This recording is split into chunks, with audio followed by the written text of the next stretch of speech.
최근에 여러 연구를 통해 알려진 바에 따르면 한 사회나 문화의 종교 규칙은 그 사회가 문화를 지켜야 한다는 생각을 하는 것을 반영한다고 합니다. 즉 어떤 사회가 침입 위험을 느끼면 종교 규칙을 강화한다는 것입니다. 그렇게 해서 자기 자신과 그것을 알아볼 다른 사람들에게 그것이 정말로 마땅한 규범이라고 주장한다고 합니다. 중동 지역 유대인들은 오랫동안 이방 민족에 둘러싸여서 문화적으로나 군사적으로 이교주의의 침입을 받아왔습니다. 그렇다면 문화적 상징이라는 강력한 언어로 우리는 유대인이다, 우리는 다르다, 우리는 너희처럼 살지 않는다 라고 말하는 정결 규칙을 강화하는 것은 지극히 자연스러운 일이었던 것입니다. 그래서 예수님 당시의 유명한 순교자 이야기 중에는 유대인들이 더러운 음식, 특히 돼지고기를 먹지 않는다는 이유로 고문당하고 죽임을 당한 이야기들이 있었던 것입니다. 이런 배경을 가지고 본문을 읽으면 좋을 것입니다. 7장 14에서 16절까지입니다. 무리를 다시 불러 이르시되 너희는 다 내 말을 듣고 깨달으라. 무엇이든지 밖에서 사람에게로 들어가는 것은 능히 사람을 더럽게 하지 못하되 사람 안에서 나오는 것이 사람을 더럽게 하는 것이니라 하시고, 예수님은 지금 비유로 말씀하고 계시는 것입니다. 왜냐하면 예수님이 자신이 하고 싶은 말을 그대로 하면 바리새인들이나 그 당시 유대인들이 가지고 있던 생각들이 잘못되었다는 것을 인정하는 것이기 때문입니다. 즉, 이 나라의 영웅들이 잘못된 죄를 위해 싸우고 있으며 이 나라의 순교자들은 헛되이 죽었다고 말을 한다면 바리새인들과 무리들은 예수님을 어떻게 생각했을까요? 그래서 예수님은 비유로 말씀하고 계시는 것입니다. 그러나 본문을 현재 많은 독자들은 요점을 놓치고 있는 경우가 많습니다. 대중 종교와 철학은 플라톤 때부터 물질 세계를 악하고 영적 세계는 선하다고 주장해 왔습니다. 즉 이원론을 주장했던 것입니다.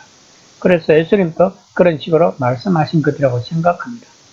즉 예수님은 음식은 중요하지 않고 마음이 중요하다고 말씀하시며 우리는 외적인 것은 중요하지 않고 내적이고 영적인 것이 중요하다라고 이해합니다. 그러므로 본문에서 예수님이 비유로 말씀하신 것은 적절하신 것입니다. 왜냐하면 예수님 말씀을 듣는 사람들도 그렇게 생각했을 것이기 때문입니다. 제자들 또한 예수님의 비유가 무엇을 이야기하고 있는지 이해하지 못하고 있다는 것을 마가는 말하고 있습니다. 7장 18에서 19절입니다. 예수께서 이르시되 너희도 이렇게 깨달음이 없느냐. 무엇이든지 밖에서 들어가는 것이 능히 사람을 더럽게 하지 못하면 알지 못하느냐. 이는 마음에 들어가지 아니하고 배로 들어가 뒤로 나감이니라. 이러므로 모든 음식물은 깨끗하다 하시니라. 마가는 지금 독자들에게 모든 음식은 깨끗하다라고 말하고 있는 것입니다.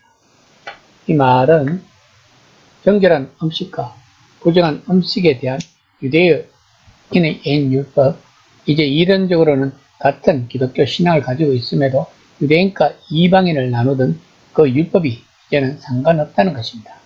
그러나 초대교회는 이 문제들이 바울을 통해 얼마나 큰 문제였는지 보여주고 있습니다.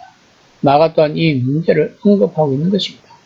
본문의 요점은 예수님이 구약 성경에서 말하고 있는 정결법을 무시하는 데 있는 것이 아니라 예수님을 통해 일어난 일이 구약 성경, 즉 이스라엘과의 언약 전체를 새로운 완성이자 새로운 성취로 이끌었다는 강력한 인식에 자리 잡고 있는 것입니다.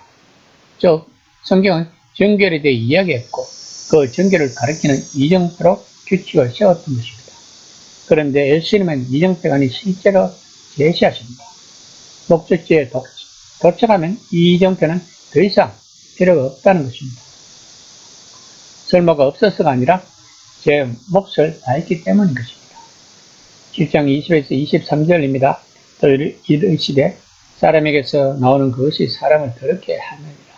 속에서 곧 사람과 마음에서 나오는 것은 악한 생각, 곧 음란과 도둑질과 살인과 간음과 탐욕과 질투와 비방과 우매함이니 이 모든 악한 것이 다 속에서 나와서 사람을 더럽게 하느니라. 예수님은 본문에서 선하거나 악하거나 외적이고 물질적인 행동은 내적이고 영적인 근원에서 비롯되며 따라서 인간의 오염된 동기가 정결법이 말하는 진짜 문제라고 말씀하시고 있는 것입니다. 다시 말하면 우리 안에 음란과 도덕질과 살인과 간음과 탐욕과 질투가 가득한데도 불구하고 외적이고 물리적인 율법을 지키는 하나님 나라의 백성으로서의 의무를 다 한다고 생각하는 것은 융 가리고 아웅 한다는 것 같다는 것입니다. 예수님은 바리새인들과 논쟁을 하고 계십니다. 바리새인들이 생각하는 하나님 나라와 예수님이 생각하는 하나님 나라는 서로 달랐던 것입니다.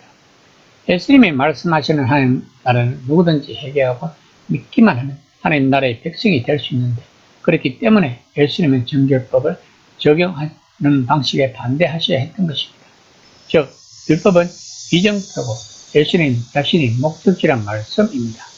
그러나 초대교회가 구약 성경을 이런 식으로 이해하기는 쉽지 않았을 것입니다. 그것은 오늘날 우리들에게도 마찬가지입니다. 그러므로 구약 성경을 영원한 규칙으로 보지 않고 예수님이 가르치는 이야기로 보아야 할 것입니다. 즉, 성경이 지금까지 지향해 온 모든 것이 예수 그리스도 안에서 절정에 도달했다는 것입니다. 그것을 이해하고 여전히 성경에 충실하는 것이 우리 그리스도인들이 지향해야 하는 것입니다. 이 시간 나는 성경을 통해 무엇을 지향하고 있는지 한번 생각해보는 시간이 되었으면 합니다.